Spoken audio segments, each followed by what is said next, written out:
आदाब, आप देख रहे हैं खबर खास। मैं हूं आपके साथ अबू हुरैरा। राजस्थान, मध्य प्रदेश और छत्तीसगढ़ में मिली शिकस्त से क्या बीजेपी खौफजदा है? ये सवाल अब उठने लगे हैं। इन सवालात को अपोजिशन पार्टियों का महागठबंधन काफी हवा दे रहा है।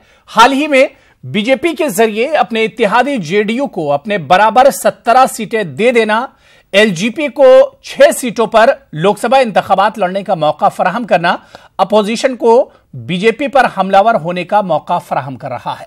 बिहार के लिए लोकसभा की सीटों की शेयरिंग के लिए एलजेपी ने जिस तरह का दबाव बनाया वो देखने लायक था। बीजेपी ने हर वो शर्त मानी जो एलजेपी एक इलाकाई पार्टी होकर भी उससे मनवाती रही।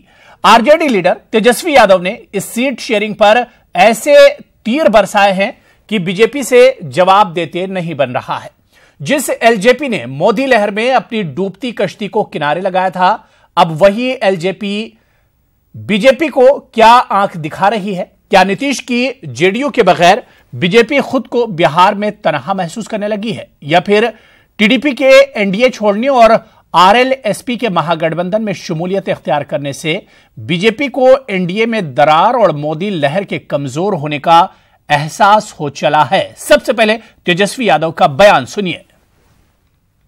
जो बीजेपी तानाशाह है, आज उसको 22 से 17 पे आने का काम किया गया। ये आप समझ सकते हैं कि किस तरीके का उनको फीडबैक है। जो 2 सीट वाले हैं उनको 17 सीट दिया जा रहा है, तो आप समझ जाइए कि वहां क्या स्थिति बनी हुई है। इसलिए हम लोग सब लोग एकजुट होकर के महागठबंधन के सभी साथी देश हित में, संविधान बचाने के लिए, सामाजिक न्याय के लिए, बिहार के हित के लिए, बिहार के विकास के लिए, बिहार की तरक्की के लिए, नौजवानों के लिए, किसानों के लिए हम लोग जो हैं आगे काम करने का काम करेंगे। लोकसभा में जीत कर जाना ही नहीं है तो राज्यसभा में मौसम को देखते हुए उन्होंने अपनी सीट सुरक्षित करा ली है, तो चलिए उनको अग्रिम बधाई। राज्यसभा की सीट सुरक्षित रहे, लेकिन पता नहीं रिजल्ट अगर ठीक नहीं हुआ, जो नहीं ही होना है, तो राज्यसभा पर भी बाद में खतरा न आ जाए, तो कोई एग्रीमेंट वगैरह और ज्यादा हो सकता हो तो पासवान जी करा लीजिए। तो बड़ी अजीबोगरीब तस्वीर अगर एनडीए की हम बात करें तो एक तरह से बिहार में नजर आती है। और सवाल यही उठता है, जिस तरह का इत्तेहाद हुआ है, जिस तरह से सीट शेयरिंग का जो पूरा मामला है, ऐसे में लगता यही है कि क्या वाकई में मजबूरी में बीजेपी को यह बड़ा कदम उठाना पड़ा है। इसी पर बात करेंगे। 3 खास मेहमान हमारे साथ जुड़े हुए हैं। निखिल आनंद स्पोक्स पर्सन है, तर्जुमान है बीजेपी के। इनके अलावा राम अनुज प्रसाद जो कि एमएलए हैं, रुकने असेंबली हैं आरजेडी के, वो भी हमारे साथ जुड़े हुए हैं। अरविंद निषाद जो कि स्पोक्स पर्सन है, तर्जुमान है जेडीयू के, वो भी हमारे साथ जुड़े हुए हैं। अपने तीनों मेहमानों का हम बहुत इस्तकबाल करते हैं।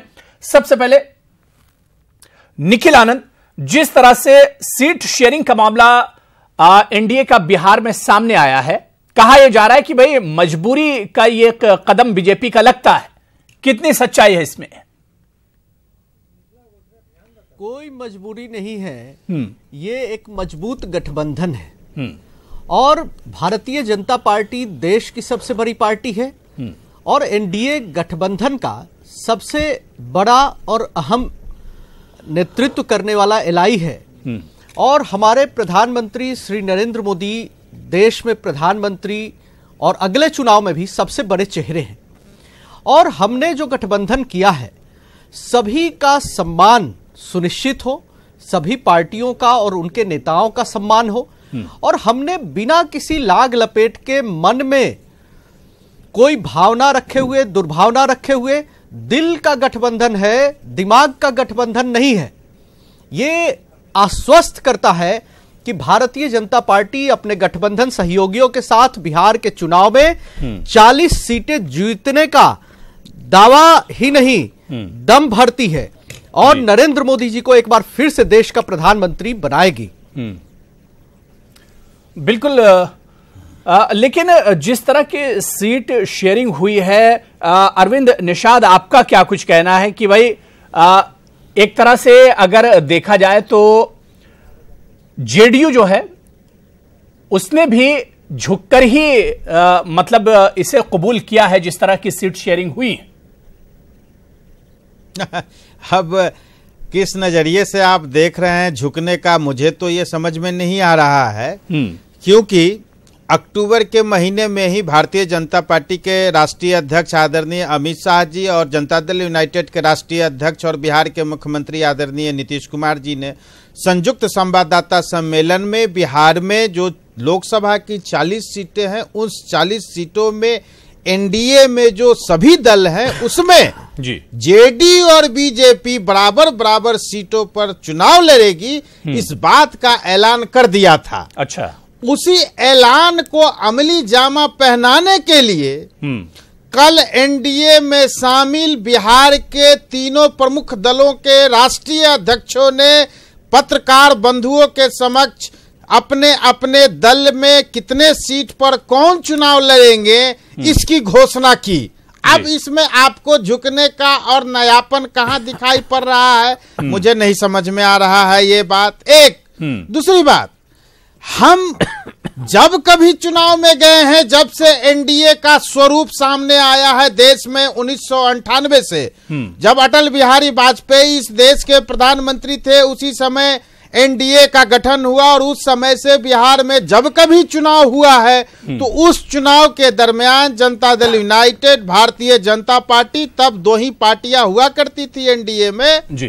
तो हम लोग चुनाव से पहले सीटों का निर्धारण कर लिया करते, फिर उसके बाद जब पार्टियां बढ़ी, एलजेपी भी उस समय आई, तो एलजेपी के साथ भी हम लोग मिलजुल करके चुनाव लड़ने का काम किया और सीट जीतने का काम किया। इसलिए कोई नया एक्सपीरियंस जेडी और बीजेपी को सीट शेयरिंग का नहीं है, यह हमारा दशकों पुराना एक्सपीरियंस है। उस एक्सपीरियंस को मैंने पुनः जनता के समक्ष रखा है और जनता इसी उम्मीद से हम जनता के बीच जाएंगे कि कैसे 40 सीट पर हम अपनी रणनीति में सफल हो जीतने में। ठीक है, रणनीति से हम लोग रामानुज प्रसाद जी, जिस तरह से अरविंद निषाद जी कह रहे हैं कि भाई ये एक मजबूत इत्तेहाद है और कोई किसी के सामने झुकाने, कोई मजबूरी का इत्तेहाद नहीं है, ये मजबूत इत्तेहाद है, मजबूत गठबंधन है, आरजेडी कैसे इसे देखती है? देखिए, आरजेडी इसको दो परिप्रेक्ष्य में देखती है जी।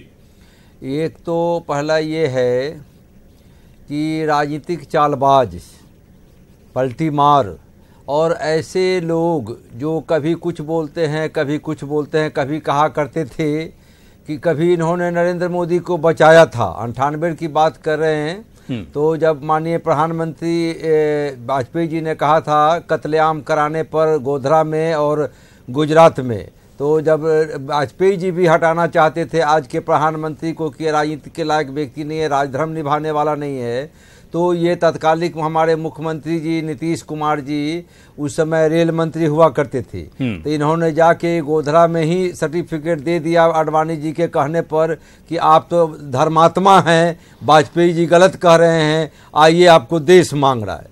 लेकिन जब प्रधानमंत्री बनने का ख्वाब पाल लिए तो घूम घूम के दारू बेचने लगे या दारू के माध्यम से कहने लगे कि ये जैसो हत्यारा है, ये संघ मुक्त भारत बनाना है, हम नरेंद्र मोदी को रोकना है। हम सब लोगों को विश्वास हुआ था, हम लोग भी झांसे में आ गए और झांसा दिए सबको, ये करके अपना आजमा के देखते रहे कि प्रधानमंत्री बनेंगे कि नहीं। जब लगा कि नहीं बनेंगे तब फिर जो है निखिल जी और अरविंद जी, आता हूं आप लोग के पास, बात पूरी हो जाए, आप लोग के पास आता हूं। मेरी बात रामलोक जी बात पूरी कर लीजिए, जाने दीजिए। जी जी, हाँ बात पूरी करते। वो राताराती भाग के चले गए और भाग के जा करके उसी नरेंद्र मोदी के फिर जो है सो बनाने या बचाने में लग गए, कहे कि कोई उनसे लड़ने ही वाला नहीं, हमको एहसास हो गया, तो आत्मसमर्पण कर दिए। तो आत्मसमर्पण जब कर दिए, ये संघ मुक्त भारत बनाते बनाते संघ में समाहित जब हो गए, नागपुर चले गए, तब हुआ कि साहब ये इन लोगों को, वाजपेयी जी को, ये सॉरी नरेंद्र मोदी जी, अमित शाह जी को लगा कि सारा देश हमको चित से उतार रहा है, सब लोग हमको दुत्कार रहा है, दम चाहे हम जितना ही भर लें, हमारे भाजपा के भाई कह रहे कि दम भी तो आप हैं, देश को दम में झोंक दिया। तो दम भरते रहे और देश के लोग के चित्त से, नौजवान हो, किसान हो, मजदूर हो, ये हो, आम लोग के चित्त से उतर गए, जिसका परिणाम दिखाई दे रहा है। जब लोगों को जुमलाबाजी करते करते ये हो गए, ठगे, नोटबंदी हो, जीएसटी हो, सारे योजना फेल हो रहा है।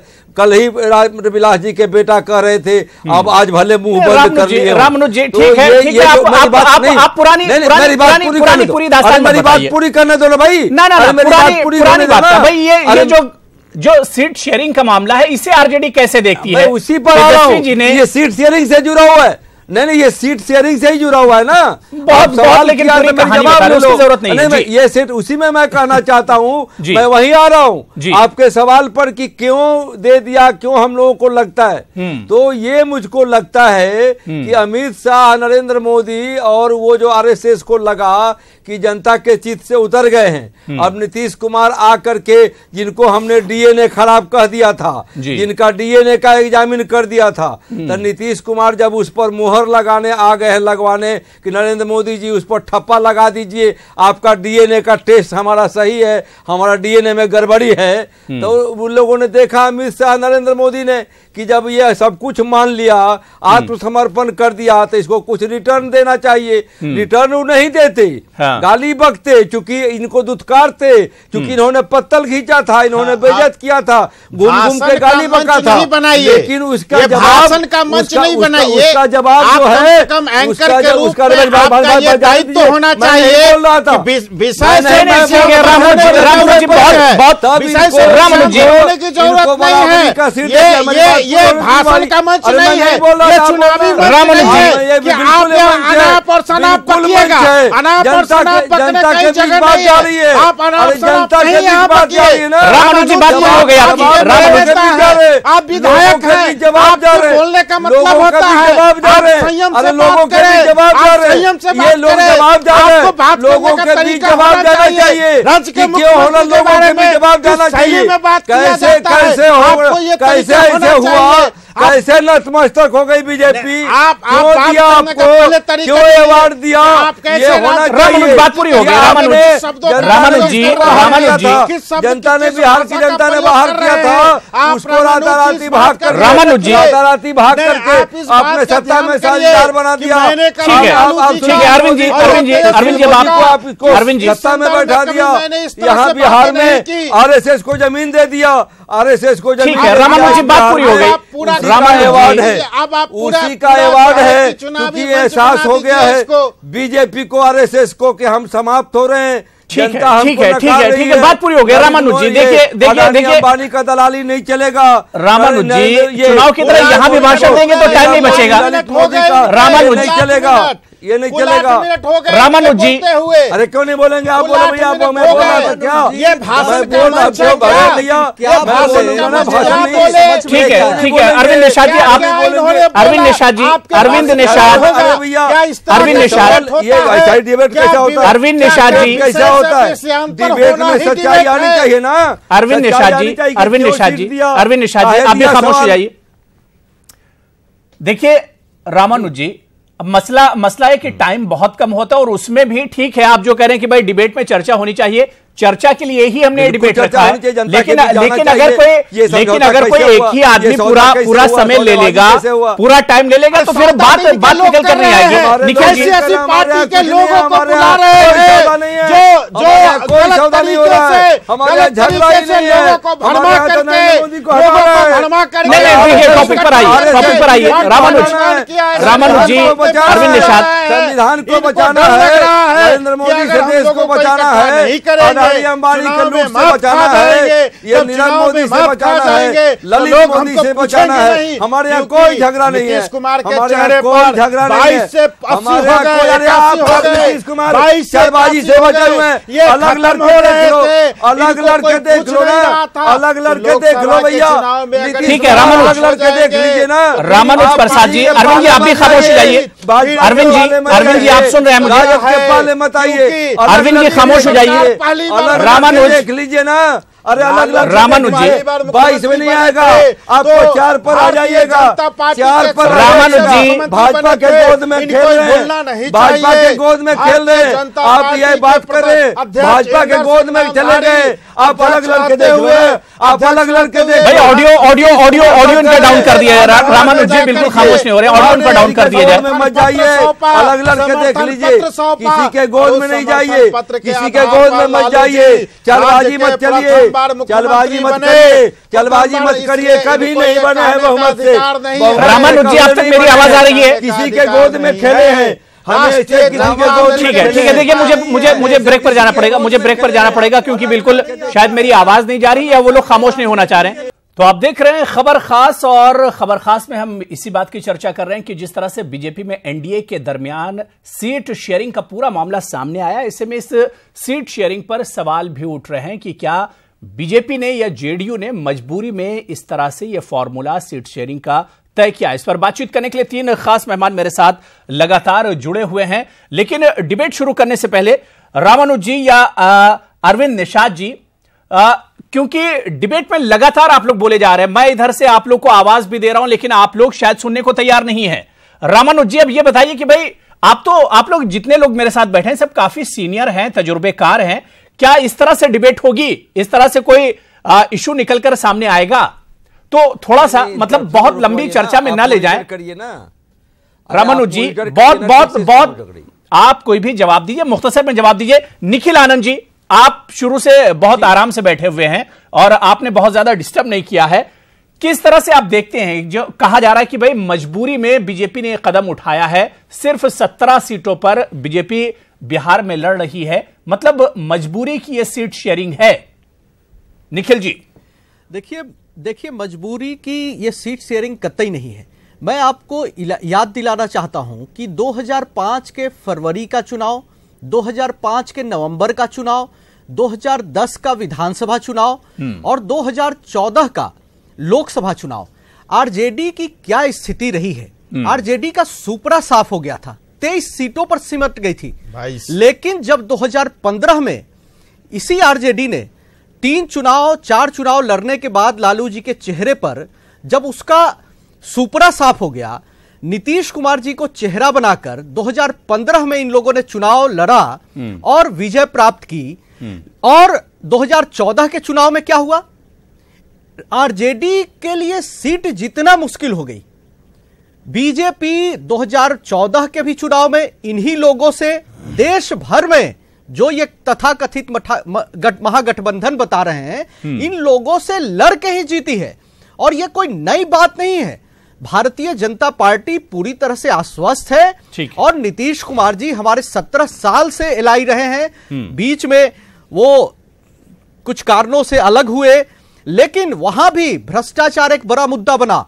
और ये महागठबंधन के जितनी पार्टियां हैं, कांग्रेस हो, आरजेडी हो या फिर उत्तर प्रदेश में जो पार्टियां हैं, ये परिवारवादी, वंशवादी और एक करप्ट। रामानुज जी, इस पर जवाब दीजिए। खिलाफ हमारा एक नेशनलिस्ट, क्या वाकई में 2015 में आरजेडी ने नीतीश कुमार को अपना चेहरा बनाया था? नीतीश कुमार के चेहरे पर आरजेडी को वोट मिले थे? एक चीज मैं आपसे पूछता हूं एंकर बाबू, आपका नाम नहीं जानते हैं, नाम बता दो, आपको नाम से पुकारे। भाई एक चीज आपसे पूछना चाहता हूं कि आप इन लोगों से पूछो सवाल कि नीतीश बाबू के चेहरे में इतना ही आकर्षण है तो नीतीश बाबू एक बार बिहार की जनता को अपने चेहरा पर लड़के दिखा दे। न कभी बीजेपी के गोद में खेले, न कभी आरजेडी के आकर के भैया को सलाम करे। एक बार लड़े हैं अलग, तो पार्लियामेंट असेंबली में 6 सीट और एक बार पार्लियामेंट लड़े तो असेंबली में पार्लियामेंट में 2 सीट, और वो एक चाला बाजारी से नालंदा निकला था।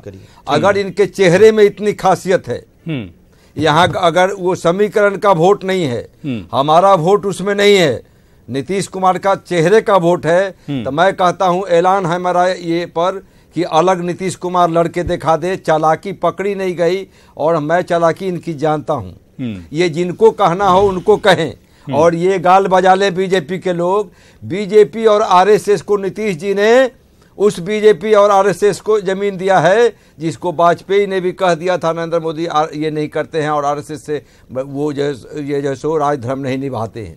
और ये कहते कहते नागपुर चले गए थे। ये मुख्यमंत्री बनने के लिए नीतीश कुमार इस राज्य की अस्मिता से खेल रहे हैं, समाजवाद को ध्वस्त किया, सामाजिक लड़ाई को खत्म कराया, क्या यही सच्चाई है नीतीश कुमार जी की? ये नीतीश कुमार हैं। चेहरे की बात करते हैं तो मैं कहता हूं दावे से कि ये लड़ करके अगर इनको कहिए आप ऐलान करिए, सवाल करिए कि न बीजेपी आरएसएस के गोद में खेले न कांग्रेस को मैनेज करे और लड़के दिखा दे पढ़ाता है। चेहरा का नकाब नहीं उतर गया तब फिर क्या? ठीक है, देखिए चेहरे का नकाब उतर जाएगा। अब देखिए राष्ट्रीय जनता दल आज बनी है, मतलब कि पिछले 19 वर्ष पहले राष्ट्रीय जनता दल का निर्माण हुआ है। जब लालू जी जनता दल के तौर पर पहली बार मुख्यमंत्री 1990 में बने थे, उस समय पूर्ण बहुमत जनता दल के पास नहीं थी। भारतीय जनता पार्टी के सहयोग से लालू प्रसाद जी मुख्यमंत्री पहली बार बिहार के सत्ता पर काबिज हुए। उसके बाद 1995 में जनता दल को पूर्ण बहुमत मिला। उसके बाद बिहार का बंटवारा वर्ष 2000 में हुआ। 2000 में कांग्रेस, जिस कांग्रेस के खिलाफ 1995 में चुनाव जीत करके आई, जनता दल, वही जनता दल राष्ट्रीय जनता दल के रूप में वर्ष 2000 में कांग्रेस से समर्थन लेकर के राबड़ी देवी को मुख्यमंत्री बनाया। वर्ष 2000 में चुनाव हुए, राष्ट्रीय जनता दल को पूर्ण बहुमत नहीं मिला। कांग्रेस पार्टी के सहयोग से सरकार 5 वर्षों तक चलाया। उसके बाद वर्ष 2005 में हम लोगों की सरकार बनी और 5 से आज तक नीतीश कुमार जी राज्य के मुख्यमंत्री के पद पर आसीन है। तो राष्ट्रीय जनता दल के लोग बतावे कि कब लालू और राबड़ी अपने चेहरे पर पूर्ण बहुमत की सरकार बनाया। 1995 में रामानुज जी अब आपका जवाब दे दीजिए। जो चीज पूछ रहे थे उन्होंने जवाब दिया आपका। एक मिनट मेरी बात खत्म नहीं हो, एक मिनट 1995 में जनता दल बड़ी पार्टी के रूप में थी। 1995 में जनता दल की सरकार बिहार में थी, जनता दल की सरकार उड़ीसा में थी, जनता दल की सरकार यहां कर्नाटक में थी। 3 बड़े राज्यों में जनता दल की सरकारें थी और देश के कई प्रदेशों में जनता दल प्रतिपक्ष की भूमिका में थी। अकेले लालू प्रसाद की पार्टी नहीं थी। इसलिए 95 में जो पूर्ण बहुमत में आया जनता दल, वह जनता दल लालू प्रसाद की जीत नहीं थी। वह जनता दल समेकित रूप से जनता दल के सभी बड़े नेताओं की जीत थी। ठीक है, रामविलास पासवान की, एक मिनट, बात पूरी हो गया। रामविलास पासवान की जीत थी, शरद यादव की जीत थी, जयेश पटेल साहब की जीत थी, नवीन पटनायक की जीत थी। ठीक है रामानुज आप जवाब दे दिए। मेरे ख्याल से आपका जवाब मिल गया होगा। ये बतावे ना कि जब 22 पर सिमट गए, जब 22 पर सिमट गए थे तो नीतीश कुमार के चेहरे से 80 पर। अरविंद जी बात पूरी हो गई, अरविंद जी बात पूरी हो गई। ठीक है जी, हाँ बात पूरी इनकी हो गई ना। अब मैं शुरू करूं। ये गाल बजा करके या बराबर होना चाह रहे हैं। हम तो दम नहीं भरते हैं, कभी नहीं कहते कि हमारे दम भर रहे थे कि हमारे चेहरे पर फलाना आ गए। अरे चेहरा वाला, क्यों नकाब ओढ़ के लोगों को क्यों नाक डुबा के पानी पी रहे हो? ये मछली फंस गई है गर्दन में। मैं आपसे पूछना चाहता हूँ और आपको भी बताता हूँ, एंकर साहब, आपको बच्चे हैं उम्र में, आपको नहीं, आपको भी स्मरण दिलाते हैं, पढ़ने का विषय वस्तु है ये जी, कि वो बीजेपी जो बीजेपी 90 के पहले की थी, हमारे कभी राजनीतिक पुरखे लोहिया भी कांग्रेस के जो सामाजिक आर्थिक नीति के खिलाफ लड़ने के लिए जनसंघ से समझौता किया था। 90 के पहले के बीजेपी और 92 में जब मंडल के खिलाफ कमंडल लेके निकली सामाजिक न्याय के खिलाफ, और बाबरी मस्जिद जो देश का अस्मिता था, देश का गंगा जमुनी तहजीब का पहचान, देश की संविधान की वो ये प्रतिबिंब, उसको जब ध्वस्त करने का काम किया इन आताताइयों ने, उसके बाद से राष्ट्रीय जनता दल चाहे जितना जलानत झेला हो, जितने मुसीबत झेला हो, जेल में सड़ गया हो, पूरा परिवार को फंसाया जाता हो, आरएसएस, बीजेपी और नीतीश कुमार, और अभी आया है रविशंकर प्रसाद का टेप आया है इन लोगों के कुचक्र में। लेकिन हम लोगों ने कभी से आरएसएस और बीजेपी के सामने घुटने नहीं टेकने का काम किया। और ये नीतीश कुमार घुटना टेकू और राता भागने वाला पलटू राम हम लोग नहीं है। और ये 95 में नहीं थे, ठीक है, जनता दल था, सारे लोगों का नाम लिया, सब लोग थे, हम लोग नीतीश कुमार नहीं थे। अरे नीतीश कुमार पहले ही आरएसएस में चले गए थे, नागपुर घूमाए थे जॉर्ज साहब को लेकर के, नागपुर चले गए थे, रामानुजी हमको लग रहा अपने घर में आए। अरे चलबाज रामानुजी, लोहिया, कर्पूरी, जयप्रकाश, सबको धोखा देने वाला, ये क्या क्या समाजवाद पर धोखा देने वाला। रामानुजी मुझे आपत्ति है, रामानुजी देखिए इस तरह से अब इनके नेता चलबाज हो गए, इसलिए जेल में बंद है, इसलिए भ्रष्ट अध्यक्ष जेल में बंद है। नहीं रामानुजी, इनके राष्ट्रीय अध्यक्ष जेल में बंद है, नेता प्रतिपक्ष बेल पर है, जेल और बेल की पार्टी है, जेल और बेल की पार्टी। ठीक है रामानुजी बात पूरी हो गई, आप सुनते नहीं, मेरी शिकायत है आपसे, रामानुजी आपसे शिकायत है, आप सुनते नहीं, आप बोलते रहते हैं लगातार। देखिए अब टाइम नहीं बचा है, निखिल से एक आखिरी सवाल, निखिल लड़के देख लिए ना, ठीक है निखिल एक आखिरी कमेंट आपसे कि क्या वाकई में ये गठबंधन जो आप लोगों क्या वाकई में मजबूत रहेगा? जिस तरह से कुशवाहा एक तरह से नाराज होकर आपसे कटकर चले गए, एलजेपी जो हैसियत नहीं रखती लेकिन 6 सीटें आपने उसको दे दी, क्या वाकई में मजबूत गठबंधन रहेगा? बहुत मुख्तसर में जवाब दीजिए। नहीं, बिल्कुल ये मजबूत गठबंधन है। आरजेडी सिर्फ सामाजिक न्याय के नाम पर, अरे आप आरजेडी के पीड़ा में क्यों रहते हैं? आप जवाब दो ना, अरे आप अपनी जवाब नहीं, फिर हम बोलते हैं। और ओबीसी के वेलफेयर के लिए जो भी काम किया, ये आरजेडी के ही पीड़ा में लोग मरते रहते हैं। ओबीसी कमीशन घर में कुछ मुकाबला तो आरजेडी से ही है ना, सब जो लालू यादव ये इन लोगों के आरजेडी के नाम लेकर के ही सुशील मोदी बिल्कुल नहीं देखिए रामानुज असल मुकाबला तो आरजेडी से, इसी वजह से बार बार आरजेडी का तस्करा करने चाहिए। बहुत बहुत शुक्रिया। अब देखना होगा कि ये सीट शेयरिंग या ये जो इत्तेहाद गठबंधन है कितना मजबूत होगा, देखना बहुत दिलचस्प होगा फ्यूचर में, मुस्तकबिल में। बहुत बहुत शुक्रिया निखिल आनंद जुड़ने के लिए, रामानुज आपका भी बहुत बहुत शुक्रिया, अरविंद निषाद जी आपका भी बहुत बहुत शुक्रिया खबर खास में हमारे साथ जुड़ने के लिए। आदाब।